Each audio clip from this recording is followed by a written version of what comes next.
แม่ติมสุดปังโด่งดังกว่าเก่าทั้งที่ออกจากวงบ่พอฮอดเดือน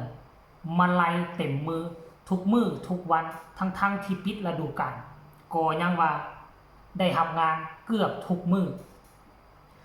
ก็ทักทายสบายดี FC ทุกท่าน FC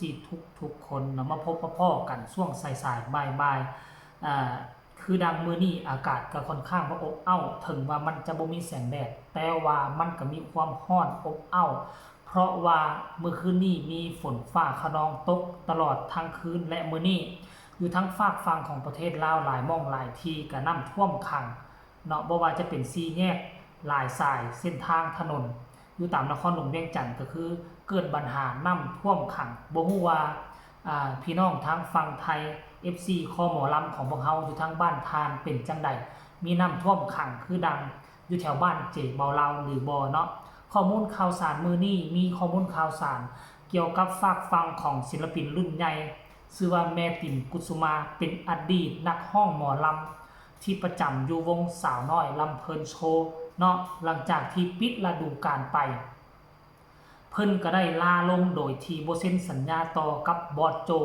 และลงไปบ่ฮอดอาทิตย์ก็มีวงใหม่ติดต่อเข้ามาอย่างมหาศาลหลายวงแต่ว่าเพิ่นก็ตัดสินใจได้ไปอยู่ที่วงนี้เนาะชื่อว่าซ่านเล่าบันเทิงศิลป์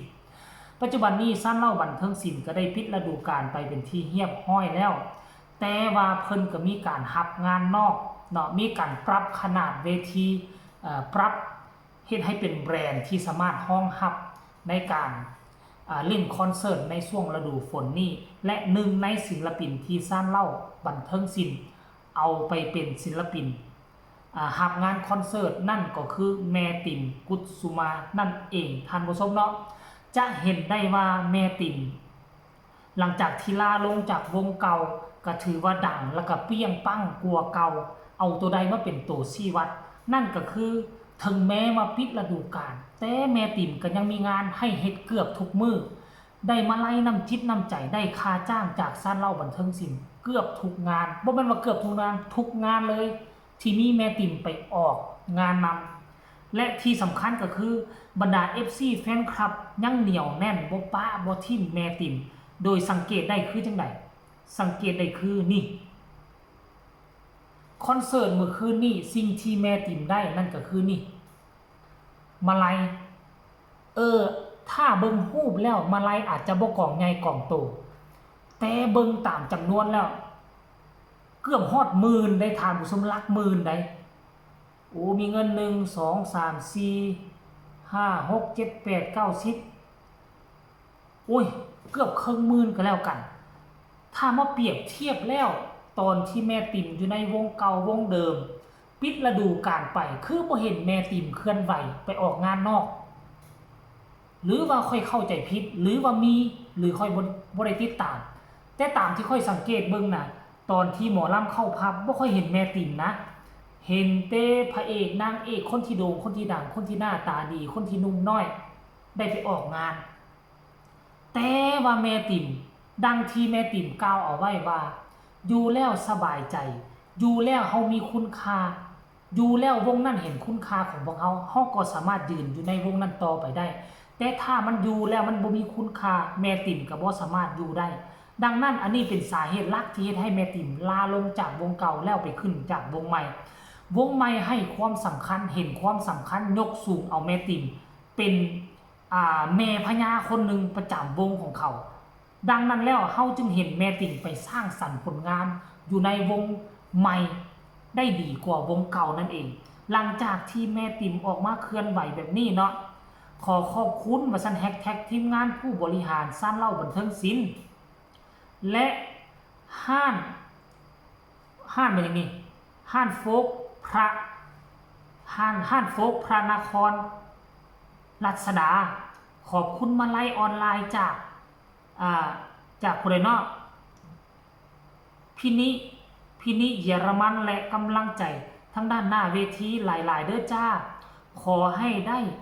กลับคืนร้อยเท่าพันเท่าสุขภาพแข็งแรงร่ำรวยทุกคนนะครับแฮชแท็กซ่านเล่าบันเทิงถิ่นบันเทิงศิลป์แฮชแท็กติ๋มกุสุมาแฮชแท็กครอบครัว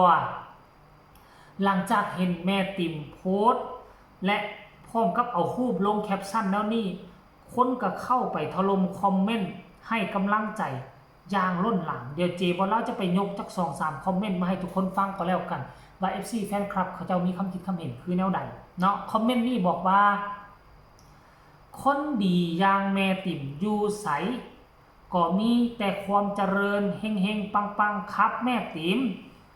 คนเก่งและแกร่งของลูกสาว FC คนน้อยกรุงเทพครับกำลังใจมีให้แม่ติ๋มเสมออันนี้น่าจะเป็น FC แฟนคลับจากวงเก่าเนาะหนูติดตามดูแม่ติ๋มมาตลอดเลยจ้าคนต่อมายอดเยี่ยมมากเลยแม่ติ๋มแม่ผมเก่งที่สุดครับปังๆครับแม่ว่าซั่นเด้อันนี้คือส่วนหนึ่งของบรรดา FC แฟนคลับเนาะท่านผู้ชมเนาะแล้วบัดนี้มาเบิ่งคนต่อมาสิว่าจังได๋คนส่วนใหญ่ก็ให้กำลังใจแม่ติ๋มอย่างล้นหลามแต่ว่ามันก็ยังมีอีกบางคนบางท่านตำหนิติชมดูหมิ่นดูถูกดูแค้นว่าสาเหตุที่ไปต่อบ่ได้ย้อนทำตัวเองทั้งนั้นว่าซั่นเด้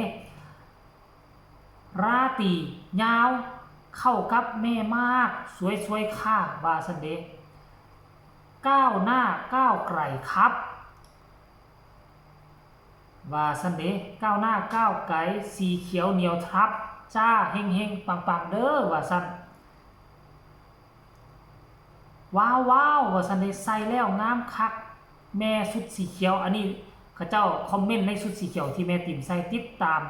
หมอลำคณะนี่ตลอดว่าซั่นเด้รักและคิดถึงแม่เสมอเด้อจ้าอันนี้ผู้ใดเนาะน่าจะเป็นศิลปินอยู่ในวงเก่าเนาะแม่ติ๋มสุดยอดมากเลยไปเจออาละด้วย